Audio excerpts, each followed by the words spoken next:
Severe weather hit the West Coast Sunday, breaking some rainfall records. The downpour caused flooding, mudslides, even shut down some highways. CBS News lead national correspondent David Begnaud has more on the damage left behind by the storm. It has been a monster storm, uprooting trees, flooding rivers in Northern California, and turning creeks into mud-filled rivers. In San Rafael, just north of San Francisco, there were more than 300 calls for help from fire or police. That's 4 times what it is normally. Across the region, officials say they may not know the full extent of the damage in those burn areas until later today. With the rains and winds coming through, it's anyone's guess on what's going to occur. Now look at this. That big truck was almost pushed over by strong winds on a bridge just north of San Francisco. And on the world-famous Golden Gate Bridge, gale force winds actually caused vibrations that created this eerie whistle that you could apparently hear for miles. Listen. Farther inland, a substantial landslide shut down this major highway in the same area as this summer's massive Dixie Fire that happened just north of Sacramento. Closer to Sacramento, in the town of Carmichael, there were roads underwater as of late Sunday. More than 5 inches of rain fell in California's state capital, breaking the previous record that was set back in 1880. Meanwhile, up in Washington state, this road east of Seattle was closed after a tree fell and crushed a vehicle, killing 2 people. All I can think about right now are their families. Something like so random is just awful. David Begnaud, CBS News. And joining me now is CBS News meteorologist and climate specialist Jeff Berardelli. Jeff, great to see you. Where is this storm headed now? Yeah, the storm's going to be headed across the eastern part of the country over the next few days, and it's going to wreak more havoc in terms of the possibility of severe weather. But I want to rewind this satellite to last Thursday because this is quite amazing.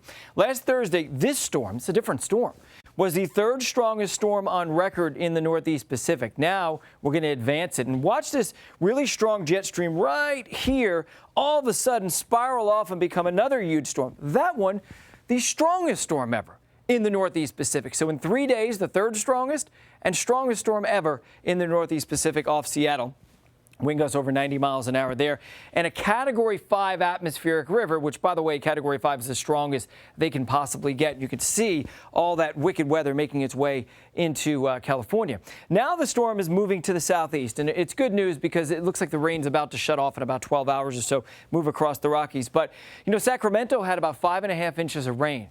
That is the highest rain total in 24 hours they've ever seen, and it's at least a once-in-100-year event. It may be less rare, actually, than even that. And we're starting to see more of these events across the country, not just across California because of climate change. We'll talk more about that in a second or two, but I want to show you over the next 12 hours what's going to be happening with that very intense band of heavy rain. It moves from, you know, the Santa Barbara area towards Los Angeles, and then eventually it moves into the Rockies. So it's going to be on its way out and starts moving across the United States.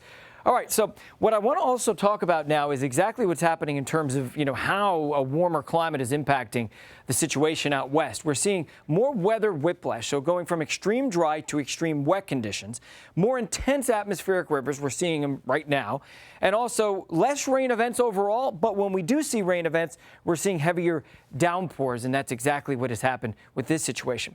Last night, you know, even though the West stole the banner headlines with that huge atmospheric river, we saw 15 tornadoes in parts of Missouri and southern Illinois. And these were strong tornadoes, EF3s, EF4s with winds over 150 miles an hour. Now, this storm is going to be moving towards the east. And by the way, climate change is causing a shift in Tornado Alley. You can see in this graphic, the red's indicating where there's been a frequency increase over the past couple of decades because of a warmer climate. You can see more tornadoes to the east of Mississippi River. All right. So this is where this storm's going to be going. Storm's going to be moving east. Right now it's in the Ohio Valley. It's headed towards the northeast. Overnight tonight, very heavy rain develops around New York City, Atlantic City, and up into New England.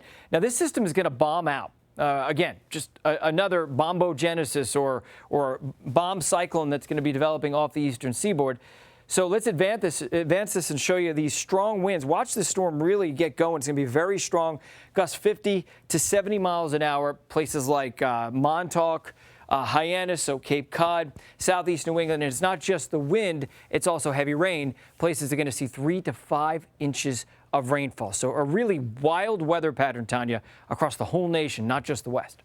Jeff Berardelli, thank you. I have my galoshes and raincoat here with me today. Thank you so much. You're gonna need 'em.